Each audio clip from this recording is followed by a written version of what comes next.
Bonjour, veuillez ne pas quitter, nous allons prendre votre appel. Aujourd'hui, la France compte de nombreux espaces considérés comme des déserts médicaux, comme la Sarthe, l'Orne, le Loiret ou la Mayenne par exemple. Réussir à avoir un rendez-vous chez un médecin peut s'avérer pour certains comme une vraie épreuve olympique. Si on cherche un peu, on peut voir que ce phénomène n'est pas lié à la France d'aujourd'hui. Ce problème, qui était déjà présent au XIXe siècle, avait peut-être pourtant trouvé une forme de solution avec la profession d'officier de santé au XIXe siècle. Pour vous éclairer sur ce sujet, je me suis plongé dans les travaux d'Olivier Faure. Historien et spécialiste de l'histoire de la santé, il est l'auteur des principales sources utilisées pour cet épisode. Le livre sur les traces de Jean-Pierre Françon et la notice sur les officiers de santé d'Andicopolis, le dictionnaire politique d'histoire de la santé. Alors pour comprendre pourquoi on parle aujourd'hui de désert médical et ce qu'était le métier d'officier de santé, et parce que notre santé a une histoire, je m'entretiens avec Olivier Faure. Je suis Salwan Benris et vous écoutez un nouvel épisode du podcast La piqûre de rappel, le podcast de Dicopolis. C'est une maladie du corps social, comme la lèpre, une maladie du corps humain. COVID-19 can be characterized as a pandemic. Nous sommes en guerre. Il est complètement fou, ce mec. Mais moi, les dingues, je les soigne. Aucune femme ne recourt de gaieté de cœur à l'avortement. Il suffit d'écouter les femmes. Je suis pas du tout autiste. Le sida, une maladie que craignent avant tout les homosexuels, les toxicomanes, les hémophiles. Mon docteur, vous avez mis un peu de LSD dans de l'eau, hein? Vous êtes fou, mon petit.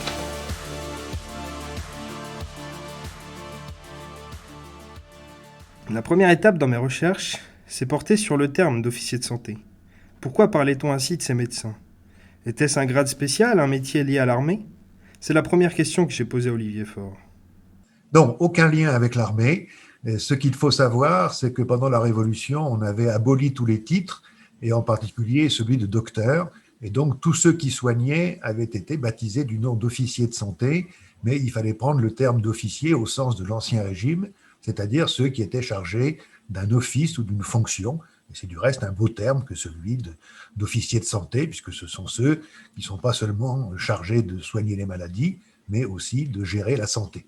Et donc ce terme, qui avait été appliqué à tous les soignants pendant la Révolution, a été retenu pour désigner donc les officiers de santé qui en fait étaient des médecins de deuxième classe.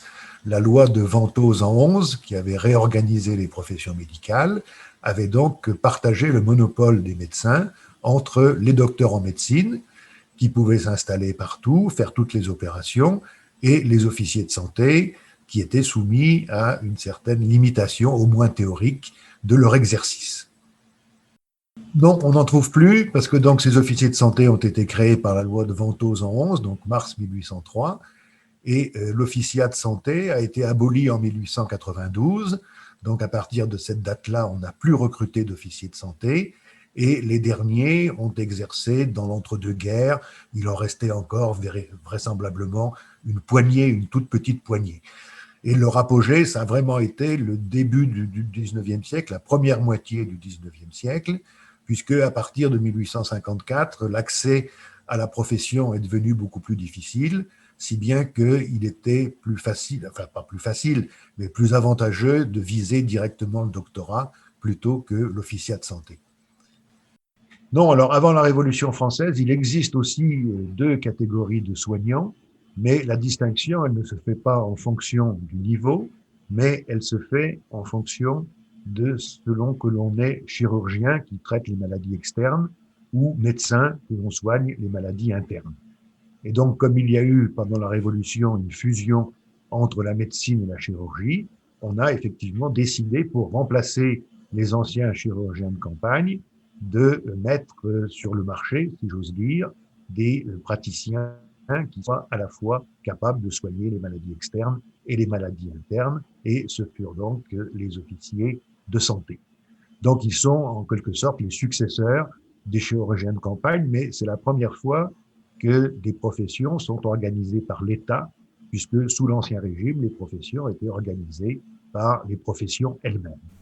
Vous l'avez entendu lors de notre échange, je poursuis avec une deuxième question sur l'historique de la profession.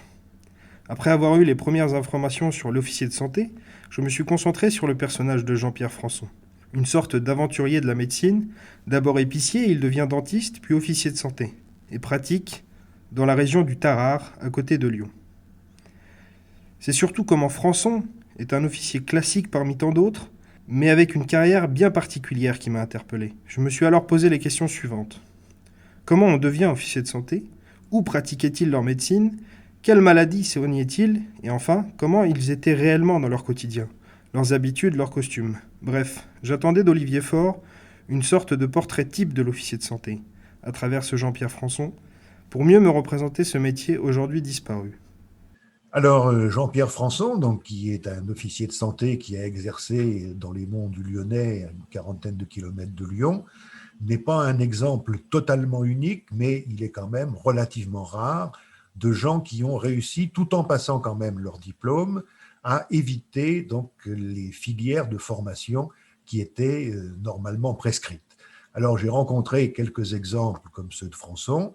Il faut dire aussi qu'il y a eu au tout début de l'application de la loi un article de cette loi qui permettait d'intégrer dans les rangs des officiers de santé ceux qui s'étaient installés sur le marché des soins pendant la Révolution, période pendant laquelle il n'y avait aucune instance de réception, aucune instance de formation. Toutes les facultés, jurys, collèges, etc. avaient été dissous. Et donc, la médecine était une profession totalement libre, comme les autres professions. Donc, quand on régularise la situation en 1803, eh bien, on prend des mesures transitoires pour intégrer une grande partie de ces soignants sans diplôme dans le rang des officiers de santé. Mais la loi de 1803 prévoit effectivement que pour devenir officier de santé, il faut non seulement une formation, mais il faut aussi un examen. Alors, la loi prévoyait 3 voies possibles d'accès au diplôme d'officier de santé. La première, c'était de passer 3 ans dans une école de médecine ou une faculté de médecine, contre 4 pour les docteurs. La deuxième voie, c'était d'avoir fait un service de 5 ans dans un hôpital. Et la troisième voie, c'était d'avoir suivi la pratique d'un docteur en médecine pendant 6 ans. Lorsqu'on étudie les choses de près, on s'aperçoit que la plupart des officiers de santé ont en quelque sorte mélangé les 3 filières et qu'ils ont à la fois servi sous des docteurs, comme on disait, sous les auspices d'un docteur, qu'ils ont aussi fréquenté les hôpitaux et que, de temps en temps aussi, ils ont pris quelques inscriptions dans les écoles de médecine. Et puis, donc, une fois ce parcours accompli, eh bien, il fallait passer un examen devant un jury médical, qui était un jury départemental où siégeaient 2 médecins et un professeur de la faculté de médecine dont le département relevait. Donc là aussi, contrairement à l'image que peut donner Françon, les officiers de santé étaient quand même un minimum formés et j'ai eu la chance de voir quelques-unes de leurs copies d'examen parce qu'il y avait quand même des épreuves orales mais aussi un écrit et parmi les exemples que j'ai trouvés, j'ai été un peu surpris de voir combien ils avaient des connaissances, combien aussi ils s'exprimaient en français, qu'ils savaient rédiger. Donc je ne dis pas que ce soit le cas d'absolument tous, mais il y avait quand même une formation et une sélection qui n'était pas très forte, c'est-à-dire que s'ils ne passaient pas l'examen, s'ils ne le réussissaient pas la première année, eh bien finalement, souvent à l'usure, ils finissaient par l'avoir, d'autant plus qu'il y avait des lieux dans lesquels les réceptions étaient plus faciles que dans d'autres. Mais donc, ce n'était pas du tout quand même ouvert à tout le monde, mais il y avait aussi quand même beaucoup de candidats, une formation souvent un peu mixte, et donc certains comme Françon avaient effectivement triché, c'est-à-dire que Françon, visiblement, même si je n'en ai pas la preuve formelle, s'était fait faire un faux certificat par un docteur en médecine, selon lequel il aurait suivi sa pratique pendant 6 ans, mais visiblement, ça n'était pas possible, donc il a dû trouver, je n'ai pas trouvé la trace, un docteur qui lui a fait une attestation de 6 ans de pratique. Mais il n'empêche quand même qu'il a passé son examen devant un jury médical et qu'il a quand même été pris la première fois, ce qui n'était pas le cas tout à fait de tout le monde. Alors, l'officier de santé type, si j'ose dire, c'est quelqu'un qui naît à la campagne, plutôt dans un village, en particulier dans un village de montagne relativement alphabétisé, comme les Hautes-Alpes ou le nord des Basses-Alpes, qui appartient à une famille qui peut être une famille de cultivateurs ou une famille d'artisans ou de gardes champêtres ou de choses comme ça, qui est une famille souvent dans laquelle les parents maîtrisent l'écrit, au moins ils sont capables de signer de signer leur nom. Et quelquefois, ce sont effectivement des enfants qui très certainement apparaissent aux yeux de leurs parents comme plus dégourdis que les autres, et ils sont l'objet quand même d'un minimum d'investissement, et eux-mêmes sont dépositaires d'un minimum de sens de l'aventure, si bien que, arrivés à 14-15 ans, ben, ils quittent leur village natal et ils font quand même un déplacement assez considérable pour aller à l'hôpital de Gap ou à l'hôpital de Digne pour suivre une pratique, ou qu'ils vont, je parle toujours par exemple d'officiers de santé des Basses-Alpes qui doivent aller passer quelque temps à Marseille, à l'école de médecine de la ville de Marseille. Et puis ensuite, en général, ils passent leur diplôme dans leur département d'origine et s'ils le peuvent, ils s'installent dans le village qui les a vus naître. Ils y sont connus, ils disposent d'un réseau familial, donc très certainement aussi c'est une façon d'avoir une réputation, qui peuvent bénéficier de la réputation de leur famille. Et ils s'installent là, alors de temps en temps ça se passe relativement bien, donc ils mènent une vie tranquille, hein, sur laquelle évidemment on ne sait pas grand-chose. Certains réussissent assez bien, alors quelquefois ils ajoutent quelques autres activités. Je connais au moins un qui était un peu prêteur d'argent sur les bords et qui donc profite aussi de cette situation et laisse une fortune relativement considérable à son décès. Alors pour d'autres où les choses se passent moins bien, arrivée d'un nouveau concurrent, plus jeune, plus dynamique, ils sont obligés effectivement de déménager, donc de franchir la fameuse limite départementale. Et donc là, ben, ils se mettent en quête d'une nouvelle clientèle. Donc, ben, visiblement, on n'est pas évidemment à l'ère d'Internet, mais il y a des réseaux d'information quand même. Et donc, ils savent qu'à tel endroit, il y a un vieux médecin ou un vieux officier de santé qui va s'arrêter, qui va arrêter sa pratique. Donc, ils essayent de le contacter pour essayer d'hériter en quelque sorte de sa clientèle. Alors, il y en a qui n'y arrivent jamais, qui sont sans arrêt sur les chemins. Il y en a quelques-uns qui n'arrivent pas non plus à avoir leur diplôme. Mais globalement, voilà, je dirais ça, des jeunes gens de familles modestes, rurales, mais des familles relativement dynamiques, des individus aussi qui souvent n'ont pas froid aux yeux, donc qui acceptent de quitter leur pays, qui ne sont pas dépourvus d'intelligence, puisqu'ils arrivent effectivement à composer pour leurs examens au moins une copie écrite de 7 ou 8 pages. Donc, et puis des gens qui après mènent une vie en général assez difficile. Hein. On imagine bien qu'à l'époque, on consulte à domicile, donc il faut se déplacer sans arrêt. Que évidemment, ce que demandent les officiers de santé pour leur visite, c'est quand même extrêmement faible. C'est 50 centimes, 75 centimes, 1 franc la visite, donc c'est quand même très peu. Et donc, ils gagnent à peu près comme un instituteur ou quelque chose comme ça, autour de 700 à 1200 francs. Donc voilà, mais évidemment, il y a d'autres hasards qui viennent déterminer leur trajectoire sociale, donc en particulier leur femme avec qui ils se marient.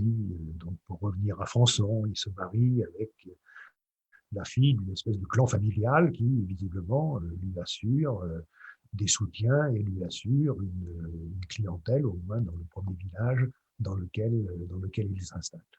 Voilà, et donc j'en connais quelques-uns aussi, dont les fils, au moins un fils, devient effectivement docteur en médecine. Donc j'ai trouvé que c'était le signe que c'était pas des charlatans, mais qu'eux-mêmes se concevaient comme étant vraiment membres des professions médicales, mais qu'ils étaient aussi conscients d'être à un niveau modeste, donc quand ils le pouvaient. Là aussi, quand ils avaient un fils qui leur paraissait plus dégourdi, plus intelligent que les autres, ils focalisaient en quelque sorte leur investissement sur lui. Donc ce sont aussi des membres de ces petites élites rurales, dont on n'a pas souvent beaucoup parlé, qui contribuent quand même à dresser le portrait de sociétés villageoises beaucoup plus ouvertes, beaucoup moins fermées qu'on ne l'imagine habituellement. Alors, les officiers de santé, comme les docteurs en médecine, sont à l'époque tous des généralistes. La notion de spécialité n'existe pratiquement pas. La première spécialité qui apparaît, c'est celle qui concerne l'aliénation mentale, en particulier avec la loi de 1838 sur les asiles d'aliénés. Mais pour le reste, tous les médecins sont des généralistes, et du reste, à l'époque, on considère que les spécialistes, c'est moins bien que les généralistes, puisqu'ils ne sont compétents que dans un domaine. Les seuls spécialistes, entre guillemets, qu'il y avait, mais qui étaient très mal considérés, c'était effectivement les dentistes et les oculistes, qu'on appelait sous l'Ancien Régime les chirurgiens experts, mais qui n'étaient examinés que dans leur domaine de compétence. Et donc, pour en revenir à la question sur l'activité des officiers de santé, ils font un peu de tout, c'est-à-dire tout ce qu'ils peuvent, c'est-à-dire qu'ils soignent toutes les maladies qui se présentent, ils les soignent avec les moyens du bord, mais là aussi, pas beaucoup de distinction avec les docteurs en médecine. La thérapeutique est très, très faible. On a effectivement de la quinine contre les fièvres, mais on utilise encore beaucoup les saignées, les sangsues. Et également, ils font de la petite chirurgie, ils réduisent les fractures, mais ils pratiquent aussi la vaccination antivariolique, qui à l'époque est la seule vaccination qui est effectivement disponible.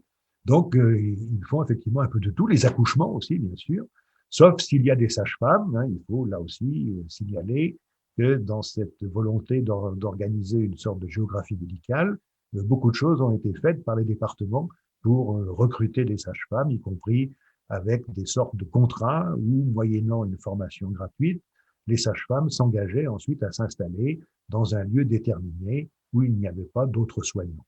Donc, on retrouve toujours cette esquisse, mais une esquisse assez marquée quand même d'une politique de géographie médicale. Mais donc, ce sont des omnipraticiens, largement démunis dans les cas de maladies graves. Peu d'opérations, puisque là aussi, on sait bien que les opérations sont extrêmement risquées. Également aussi, une certaine, de la part des docteurs et j'imagine aussi des officiers de santé, une certaine réserve pour la thérapeutique dont on s'aperçoit bien qu'elle est plus là en quelque sorte pour consoler les malades que véritablement pour les guérir. Pour faire suite directe à ce second échange avec Olivier Faure, sur quoi et comment soigner ces officiers de santé, je me suis mis en tête de trouver des traces de ces soins. C'est encore une fois grâce à Jean-Pierre Françon que j'ai obtenu des réponses. Olivier Faure fait dans son livre mention d'archives, de témoignages laissés par les patients de Françon. Je me suis alors intéressé à ces archives et en voici quelques exemples, lus par Thomas Lebouc. Témoignage négatif. Mon père, ma mère, ma sœur et mon frère ont tous été traités par Françon. Eh ben devinez quoi, maintenant ils sont morts. Mon père est tombé malade. Il avait été traité par Françon qui lui avait administré des remèdes et lui avait posé des sangsues partout sur l'estomac. Il est mort après 3 semaines. Antoine Béroudon, 24 ans, cultivateur. Je n'ai pas de réclamation particulière à faire contre monsieur Françon. Il est venu chez moi, il a servi mon père qui était malade. Il l'a traité plusieurs fois d'ailleurs. Et c'est le seul médecin qu'il a vu. Françon ne vous a-t-il pas dit de faire venir un médecin ? Il y a longtemps de cela, je ne me souviens plus. Mon père a payé Françon de ses soins. Je ne sais pas combien il lui a donné. Il a traité mon père, ma mère, mon frère et ma sœur. Françon l'a saignée et elle se porte bien aujourd'hui. En revanche, Dutel a traité mes 2 parents et ils sont morts. Après avoir découvert ces témoignages et lu la plupart, je me suis alors rendu compte de 2 choses. Tout d'abord, l'image de l'officier de santé n'est ni toute blanche ni toute noire. Parfois perçu comme un bon médecin présent là où il le faut, parfois perçu comme un charlatan, une concurrence face aux vrais médecins. Puis, deuxièmement, comment était perçue cette profession et ses pratiquants par les politiques de l'époque ? Existe-t-il des lois en faveur ou à l'encontre des officiers de santé ? J'ai donc une nouvelle fois posé ces questions à Olivier Faure. C'était un peu les deux, c'est-à-dire que pour les docteurs, les officiers de santé ont toujours été, et très vite, la bête noire, et le corps médical qui est en train de s'organiser à ce moment-là, met au premier rang de ses revendications l'abolition de l'officiat de santé, en disant à la fois que ce sont des concurrents et qu'en plus ce sont des concurrents mal formés, proches des charlatans. Mais en fait, il est assez rare, j'ai fait quelques études là-dessus, il est assez rare que les officiers de santé soient véritablement en concurrence avec les docteurs en médecine, puisque dans la plupart des cas, ils sont installés dans les campagnes et dans des lieux où il n'y a pas justement de docteurs en médecine. Donc il y a en gros deux façons de les considérer. Alors il y en a une sur laquelle on est évidemment beaucoup mieux informé, c'est l'image noire de l'officier de santé, celle qui a été en particulier transmise par Flaubert dans Madame Bovary, où le portrait de Charles Bovary est pour le moins pas très flatteur, et certainement une vision de la part des gens des campagnes, mais qui n'ont pas écrit, et qui, au contraire, faisaient confiance dans ces officiers de santé, d'autant plus qu'ils n'avaient pas toujours le choix d'aller voir un docteur en médecine, et on peut se demander du reste si les soins prodigués par les uns et par les autres étaient, vu la thérapeutique à l'époque, foncièrement différents les uns des autres. Alors, il y a des tas de projets de loi qui n'aboutissent pas pour justement supprimer l'officiat de santé, mais les officiers de santé continuent quand même à avoir des défenseurs, si bien que tous ces projets qui visaient, à peine la profession était-elle créée, qu'on a rêvé, au moins au niveau national et dans les enceintes parlementaires, on a rêvé de supprimer cette profession. Alors, faute d'y arriver par la voie législative, on est arrivé à couper les ailes de la profession par la voie réglementaire, en particulier donc au début du Second Empire, en exigeant des candidats au grade d'officier de santé qu'ils aient le baccalauréat, en augmentant les droits d'examen. Et donc, ça a été effectivement une façon de commencer à assécher la profession d'officier de santé. Mais en revanche, on s'aperçoit que sur le plan local, l'administration, jusqu'au préfet, voire même quelquefois jusqu'au ministère, est au contraire tout à fait tolérante pour les officiers de santé, voire même quand ils sont un peu en délicatesse avec la loi ou le règlement, eh bien, les préfets et même le ministère donnent des autorisations aux officiers de santé pour exercer dans des lieux où ils ne devraient pas exercer, par exemple en dehors de leur département. Et l'argument qui est le plus souvent utilisé, c'est l'argument que l'officier de santé, certes, n'est peut-être pas en règle, mais il dessert une agglomération ou des campagnes dans lesquelles il n'y a pas d'autres soignants et que donc, vu ces considérations-là, il faut effectivement tolérer sa présence, le dispenser de repasser un nouvel examen. Et donc là, il y a véritablement, sous la monarchie de Juillet, une esquisse de politique d'encadrement médical, puisque la même monarchie de Juillet, dans un projet de loi qui justement supprimait les officiers de santé, prévoyait de créer des médecins cantonaux payés par les fonds publics dans les cantons qui seraient effectivement dépourvus de docteurs. Donc on a là des initiatives qui sont quand même tout à fait nettes, et on a même quelquefois un peu l'idée ou même l'argument que finalement dans les campagnes, le médecin est tout aussi indispensable que l'instituteur ou que le curé. Donc il y a vraiment cette notion, qui n'est pas vraiment dite comme cela, mais je crois qu'elle est quand même assez présente, que la médecine est un service public qui doit être à la disposition du plus grand nombre. Alors on préférerait le faire effectivement, confier ces soins uniquement à des docteurs, mais on voit bien que pour le faire, il faut effectivement intervenir un peu plus directement et salarier en quelque sorte des docteurs dans les cantons dépourvus de médecins. Alors, le projet de loi n'aboutira pas à cause de la révolution de février 1848, mais il est repris sur la base du volontariat sous le Second Empire par différents départements qui, justement, donnent des subsides à des médecins pour soigner les campagnes qui en sont dépourvues. Et tout ceci aboutit, mais tardivement, en 1893, à la loi d'assistance médicale gratuite, qui va effectivement permettre à tout le monde de pouvoir à tous les pauvres, de pouvoir accéder aux soins du médecin sans avoir à débourser d'argent. Pour terminer cet épisode et avant de conclure, retour au XXIe siècle. J'ai abordé avec Olivier Faure la question de l'actualité. Face au manque de personnel soignant dans certains territoires, ne pourrait-on pas envisager un retour possible du métier d'officier de santé ? Alors, le retour des officiers de santé, il a été évoqué il y a quelque temps, puisque on a voulu, dans un projet de loi ou une proposition de loi, instaurer des assistants médicaux. Et en fait, de façon très discrète, mais sous la pression de l'ordre des médecins et des syndicats médicaux, ce volet du projet a été immédiatement passé à la trappe. Donc là, il y a effectivement, on s'aperçoit bien effectivement que les docteurs en médecine, qui ont été parmi les premiers à constituer une profession organisée, un groupe de pression,